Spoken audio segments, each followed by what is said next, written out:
back to my YouTube channel. This is Russian Diary. So, for today's video guys ay mag-unbox tayo ng pinadala ni Papa na regalo niya sa akin sa cupping and peeling. So, for today's guys ay gusto ko munang magpasalamat kay Papa sa niregalo niya sa akin sa cupping and peeling. So, sobra-sobra na yung binibigay ni Papa sa tuition pa lang, sa mga food and mga necessary pa lang ay nabibigay na ni Papa. And thank you Papa for working hard dyan sa abroad. So, eto guys ay regalo ni Papa for second year. So, ayun, first time ko to guys actually na magkaroon ng ganito. So, thank you Pa.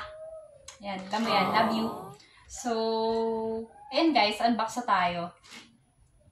So, like I said nga guys, kanina ay kinuha namin to around Antipolo. And di nga ako nakapag-vid talaga.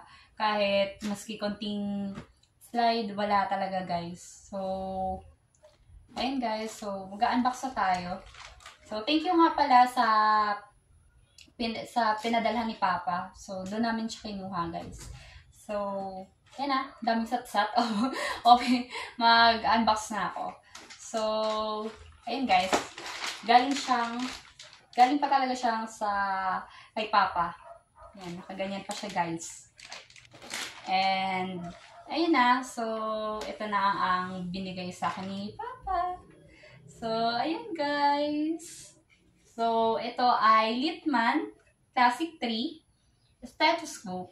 So, gamit na gamit siya guys, yung stethoscope sa akin during duty and during rep din nung first year. So, ang una kasi na stethoscope na meron ako ay Baxtel.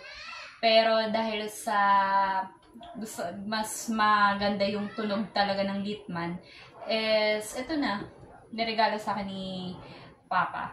So, ito ay Classic 3 na Littmann stethoscope, which is fresh pa siya galing sa Korea. So, thank you Pa. And, ito kasi na Littmann Classic 3 ay, ito siya guys, oh. Ayan. So, basahin ko na lang. So, for monitoring stethoscope with high acoustic na sensitivity. So, actually, mas malakas yung tunog ng Littmann. So, and then, the dual single piece na pareho mo na siyang maririnig, guys. And then, pwede rin siya for the adult and pediatric. And, snap type, soft sealing ear tips. So, actually guys, mas maganda yung malambot na ear tips compare dun sa mga medyo matigas. Kasi minsan ang sakit niya talaga sa tenga guys. And minsan may mga stethoscope na hindi siya masyadong marinig. Yun, alam niyo naman sana yung tinatokoy. And ayun guys, so open na natin. So, first time ko talaga guys na magkaroon ng Littmann. Kasi super mahal siya compared sa mga stethoscope na mamibili mo. And masasabi ko na sa student, it's okay guys kahit na mag-use ng other stethoscope.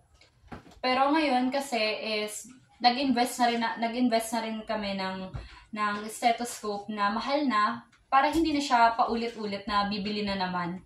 So, ayun guys. Open na natin.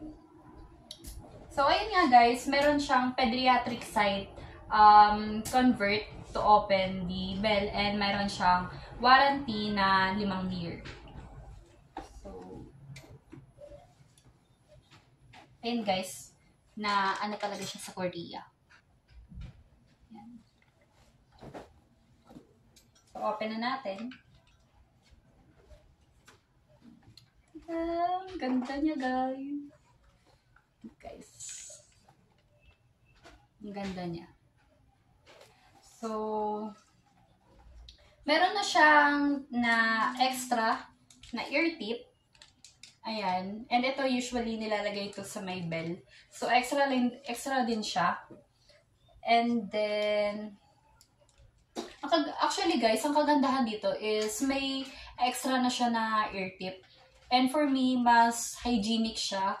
And just in case na medyo hindi na okay yung ear tip ng Steto mo, mas okay kasi na may kapalitan na siya. So, ano pa ba yung iba niyang accessory? So, ayun lang naman yung accessory niya. Bukod sa, syempre, yung manual niya. Ayan. So, nakasulat siya sa iba't ibang language, guys. Ayan. And yung kung paano mo igagamitin yung stethoscope ng Littmann. So, bukod dun, is, ito na siya, guys. Ang ating number 1 at first time na stethoscope. So, guys, open na natin siya. Oh my God, ang ganda niya. Nakakakilig siya, guys, kasi aside from that, na first time is nasunod yung color na gusto ko, which is black. Kasi para hindi siya dumihin and ang neat niya tingnan.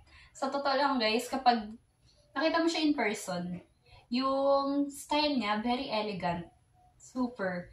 And medyo may kabigatan yung ganito mismo, yung diaphragm at saka yung bell.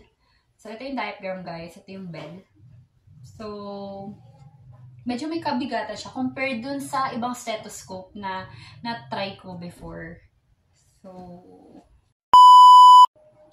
So, ayun guys, titingnan natin kung legit ba na ang Littmann Classic 3 ay malakas ba talaga yung tunog niya or baka may eme-eme lang natin eh, di ba?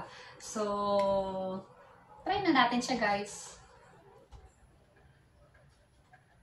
Ayun, guys. So, kahit na ilapag mo lang siya at kunin mo siya, may maririnig ka na agad na malakas talaga yung tunog niya from dito. Kasi kinuha natin siya eh. So, ayan. Ayan, tingnan natin yung heartbeat natin. Ayun guys. Rinig na rinig siya as in.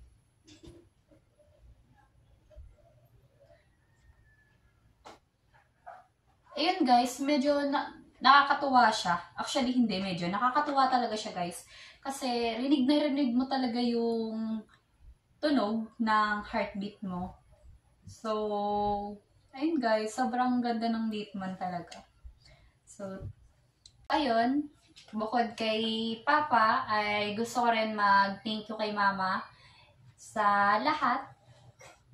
So, from the first day hanggang ngayon na continue at inilalaban ng college ay gusto ko lang na magpasalamat sa emotional support and sa, ayun, minsan napupuyat din siya guys kapag puyat din ako. So, minsan pag gumising ako na maaga, gigising din siya na maaga. So, ayun, thank you Mama sa lahat. So, ayun lang guys. So, maraming salamat sa panonood ng aking YouTube channel. So, please like, share, and subscribe. So, panoorin niyo yung vlog ko nung cupping and pinning. And ayun lang. Bye-bye!